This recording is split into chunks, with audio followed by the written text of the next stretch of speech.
One Story, lección 11. Centrado en Génesis 27:35. Jacob, parte 1. Ahora llegamos a la historia de Jacob. Así como Abraham se entiende mejor en relación con Isaac, Jacob se entiende mejor en conexión con José.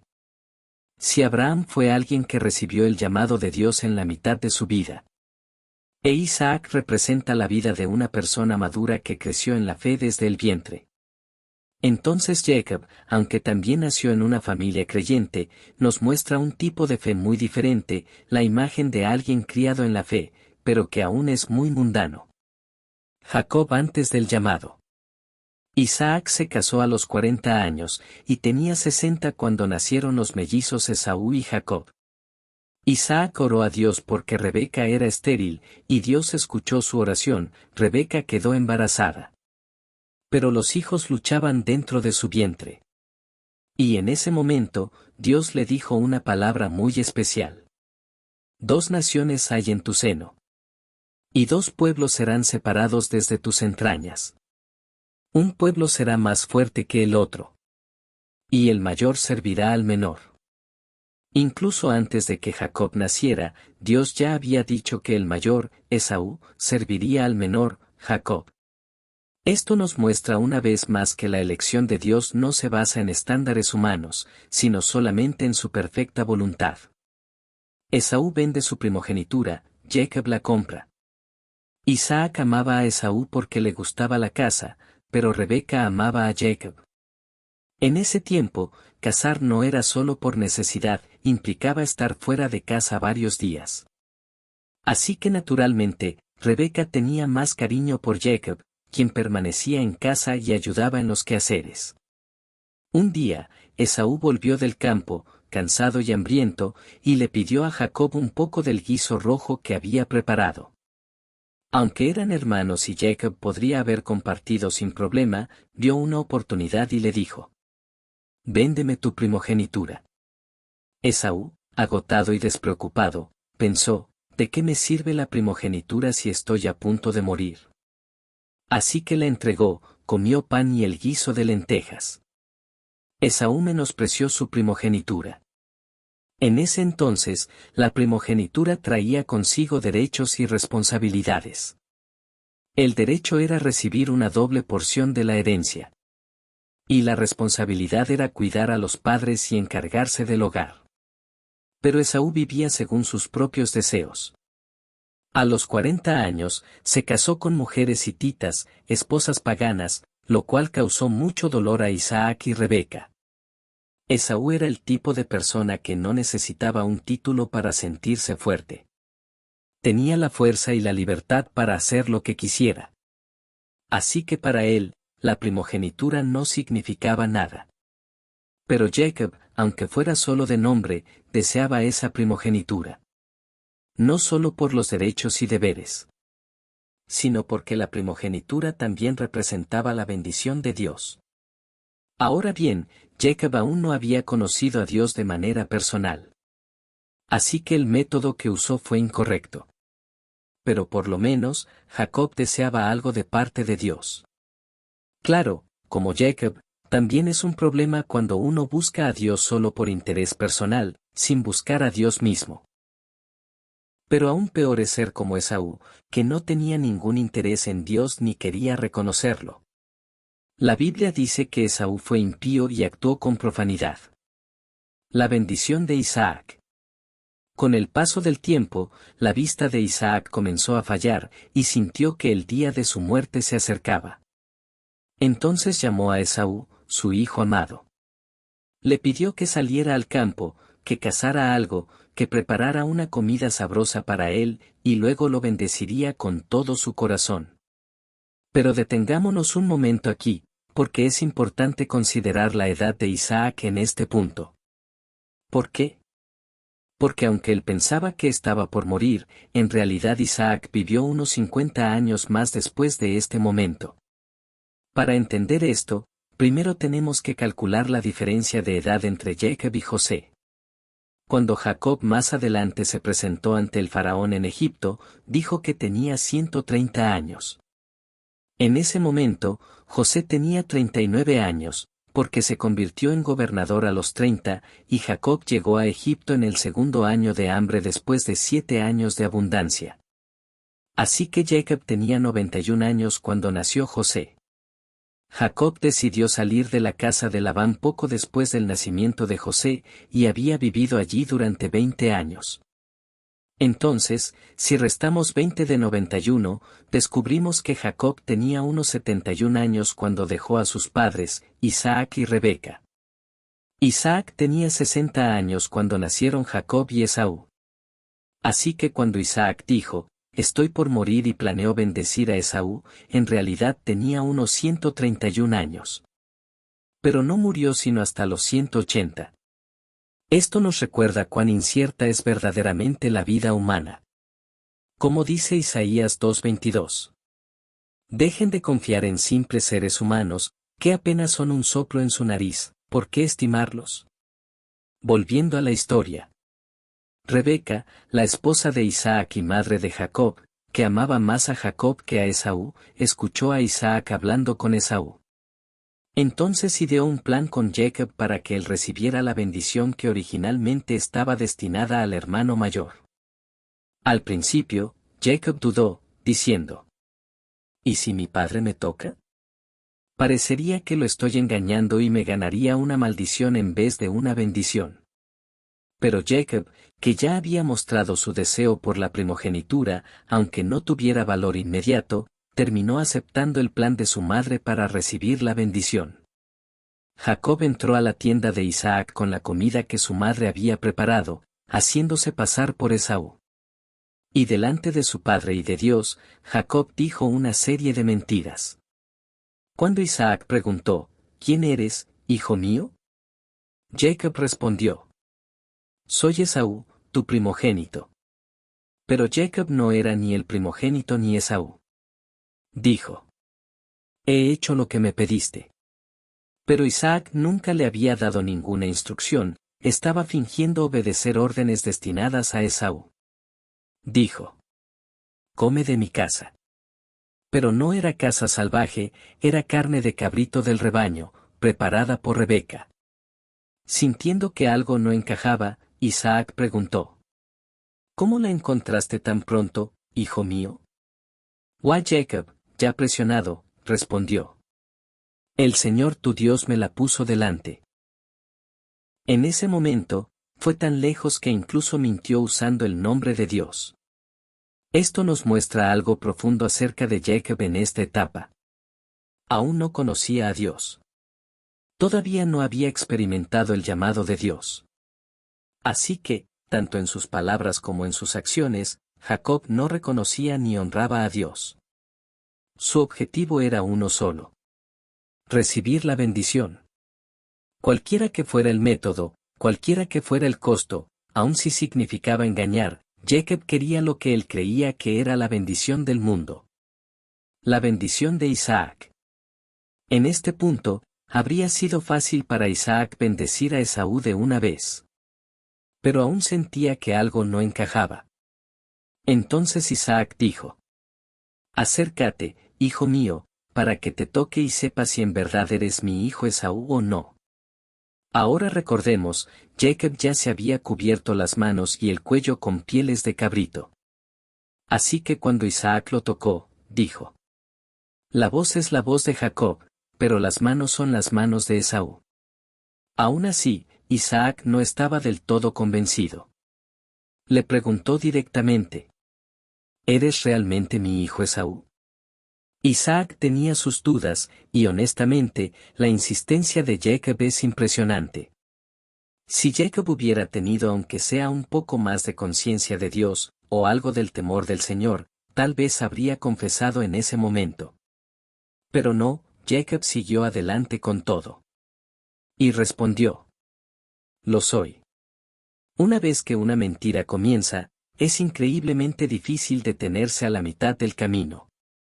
Finalmente, Isaac bendijo a Jacob, pensando que estaba bendiciendo a Esaú. Para Jacob, esto parecía una victoria. Finalmente había recibido la bendición que tanto deseaba. Probablemente pensó: lo logré. Obtuve lo que quería. Pero aquí hay algo que necesitamos entender. Primero, Isaac en realidad no bendijo a Jacob en su corazón. Aunque puso las manos sobre el cuerpo de Jacob. El hijo que tenía en mente claramente era Esaú. Segundo, incluso si Jacob recibió físicamente la bendición. La fuente de la verdadera bendición no es Isaac, es Dios. Los seres humanos pueden orar por bendición. Pero solo Dios puede darla. Isaac, el padre terrenal, podía ser engañado. Pero Dios lo vio todo, lo oyó todo, y lo supo todo. Esta es la tragedia de Jacob, que aún no conocía a Dios. Esta es la necedad de alguien que se esfuerza por obtener una bendición sin conocer al que la otorga. ¿Y cómo sabemos que esta bendición no trajo la verdadera bendición de Dios? Solo hay que observar las palabras de Isaac. Que los pueblos te sirvan y las naciones se inclinen ante ti. Sé señor de tus hermanos. Y que los hijos de tu madre se inclinen ante ti. Malditos los que te maldigan, y benditos los que te bendigan. Pero Jacob no tenía hermanos, tenía un solo hermano, Esaú. No tenía los hijos de tu madre, solo uno, el mismo Esaú. Esta bendición se cumpliría finalmente a través de José, quien estaba estrechamente conectado a Jacob. Entonces sí, Jacob recibió la bendición de su padre terrenal. Pero no recibió la bendición de su Padre celestial. Y por medio de esta supuesta bendición, no consiguió lo que deseaba, lo que generó fue otra cosa, la furia de Esaú. Esaú dijo en su corazón: en cuanto muera mi padre, mataré a mi hermano Jacob. Esto es lo que sucede cuando alguien recibe una bendición humana sin tener una vida lista para recibir la bendición de Dios. Este es el pecado de la humanidad, creer que si solo recibimos una palabra de bendición de alguien, todo irá bien, sin importar el estado de nuestro corazón. Esaú esperaba que su padre anciano muriera para matar a Jacob. Pero Dios, incluso por causa de Jacob, le dio a Isaac 50 años más de vida. Rebeca, que no soportaba la idea de perder a ambos hijos en un solo día, envió a Jacob con su hermano Labán por un tiempo, solo hasta que las cosas se calmaran. Ella pensó que sería solo por un tiempo corto. Pero debido a la bendición que Jacob había deseado con tanto afán, terminó separado de la madre que lo amaba profundamente, para siempre. Y no volvería a ver a su padre por 20 años. Rebeca, quien había iniciado este plan trágico para asegurar la bendición, desaparece de la Biblia después de este momento. Porque la bendición de Dios nunca es así. La Biblia dice: la bendición del Señor es la que enriquece.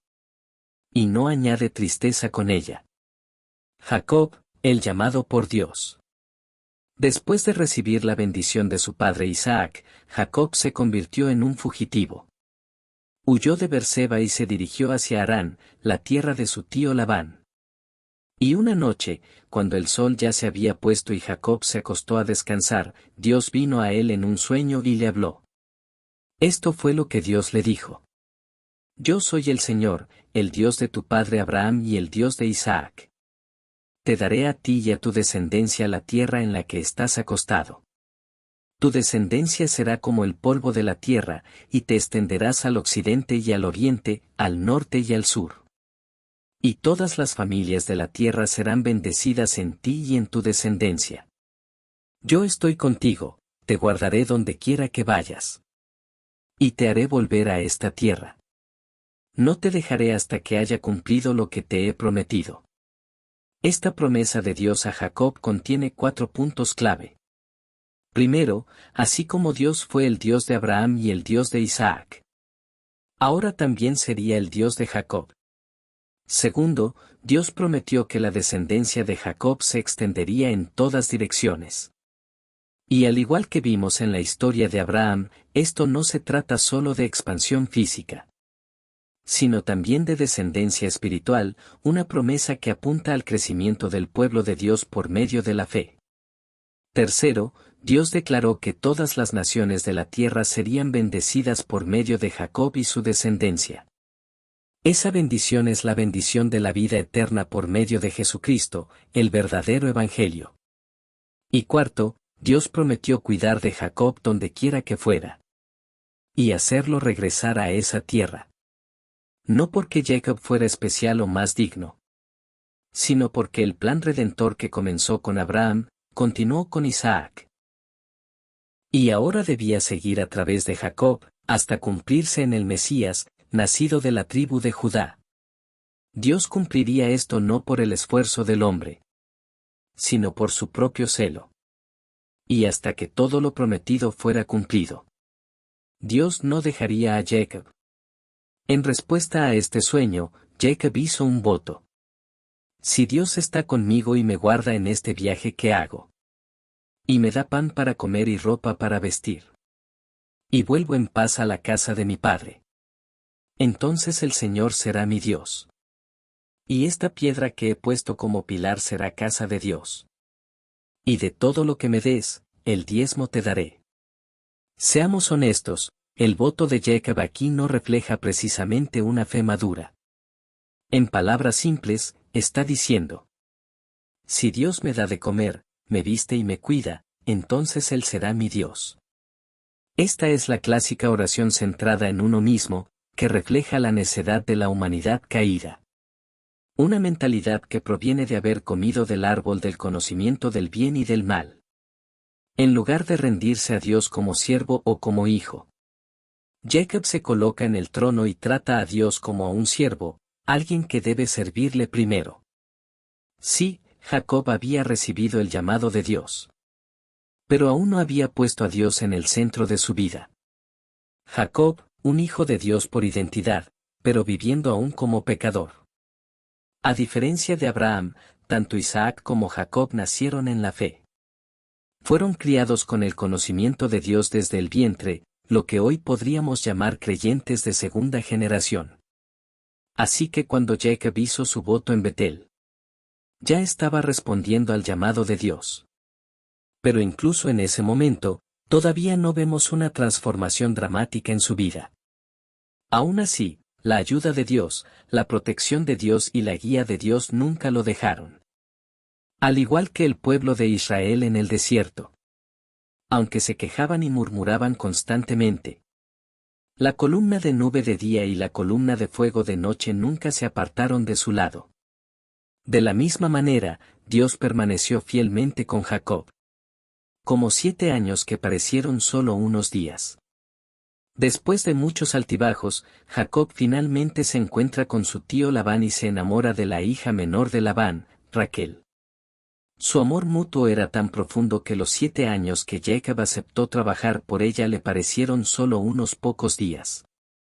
Pero aquí empezamos a sentirnos confundidos. Este es el mismo Jacob que había engañado a su hermano Esaú por la primogenitura, que había engañado a su padre Isaac para recibir la bendición, e incluso mintió usando el nombre de Dios. Y sin embargo, parece que todo le va bien. Viajó por primera vez en su vida y, con la ayuda de algunos guías, llegó a salvo, sin peligro ni retraso. Conoció a la mujer que amaba y vivió un tiempo que parecía sacado de un sueño. Se siente injusto. Pero sabemos, esta felicidad no es una recompensa de Dios. Es una oportunidad para arrepentirse antes de que venga una disciplina mayor. Jacob debería haber confesado su necedad delante de Dios y haber regresado a su lugar.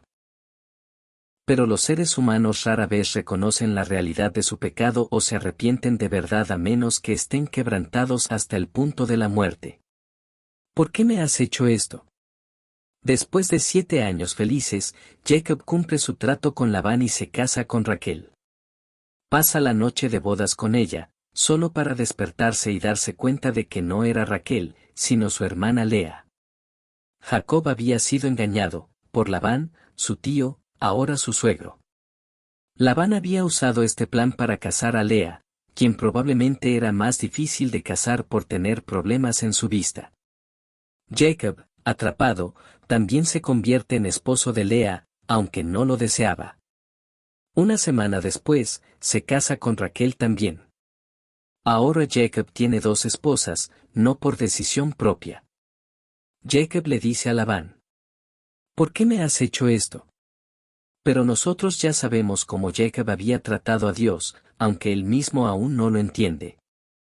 Este tipo de clamor desesperado: ¿por qué me ha pasado esto? Más adelante será repetido por los propios hijos de Jacob. Dios comienza a apretar su mano sobre Jacob. Desde este momento, Dios empieza a apretar su mano sobre Jacob. Pero no es para destruirlo. Es amor, un amor que quiere transformar a Jacob del mundo en Jacob de Dios. Pero para Jacob, este será un tiempo de profundo dolor. Primero, termina con dos esposas, pero la que ama, Raquel, es estéril, mientras que Lea le da 4 hijos, Rubén, Simeón, Leví y Judá. Para Raquel, ver esto es insoportable. Y para Lea, que da hijos pero nunca recibe el amor de Jacob, también es amargo. Su dolor se nota en los nombres que da a sus hijos. Entre estas dos mujeres, Jacob no encuentra ni paz ni descanso. Segundo, mientras su hermana tiene 4 hijos, Raquel no puede tener ni uno. Entonces sigue el patrón del mundo, como hizo Sara antes, y le da a su criada Bila a Jacob como sustituta. Aunque Jacob quizás dudó al principio, como Adán, como Abraham, cede. Bila da a luz a 2 hijos, Dan y Neftalí. Ahora Jacob tiene una tercera mujer en su casa. Entonces Lea, sin querer quedarse atrás, le da su criada Zilpá a Jacob. Por medio de ella, nacen 2 hijos más, Gad y Aser. Ahora Jacob tiene 4 mujeres en su hogar. Aunque solo ama a Raquel en su corazón. Tiene hijos con su hermana, y con 2 siervas, que aunque esclavas, le han dado hijos, cosa que Raquel aún no ha podido hacer. Uno solo puede imaginar la tensión entre estas mujeres. Y la competencia oculta entre estos 8 hijos. La vida de Jacob debió ser extremadamente pesada. Para este momento, ya debería haberse dado cuenta de lo que estaba pasando. No era demasiado tarde. Dios estaba apretando su mano sobre él. Pero la naturaleza humana, en su pecado, casi siempre sigue adelante, hasta el final. Finalmente, Lea, que había dejado de dar a luz, vuelve a concebir 2 hijos más, Isaacar y Zabulón, y una hija, Dina. Solo después de todo esto, después de esta larga y agotadora batalla de tener más hijos para ganar el amor de Jacob, es que Dios finalmente abre el vientre de Raquel. Ella da a luz a un hijo, José. Ahora, después de 7 años de felicidad y 13 años de lucha emocional y espiritual, Jacob finalmente le dice a Labán: déjame volver a casa. Pero Labán, que ya había atado a Jacob a sí mismo por medio de sus hijas y que se había acostumbrado a su trabajo duro y su integridad, no tenía intención de dejarlo ir fácilmente. Dios había llamado a Jacob. Pero incluso después de haber recibido ese llamado, Jacob seguía viviendo con él mismo en el centro. Haciendo lo que fuera necesario, como fuera posible, para asegurarse las bendiciones de este mundo para sí mismo. Pero Dios no lo dejaría ahí. Dios lo traería de regreso a Betel, al lugar donde él lo había llamado por primera vez. Sí, Dios levantaría de nuevo a Jacob. Y lo llevaría de regreso a ese lugar sagrado. Dios mismo lo traería de vuelta. Y no descansaría hasta colocar a Jacob y Isaac.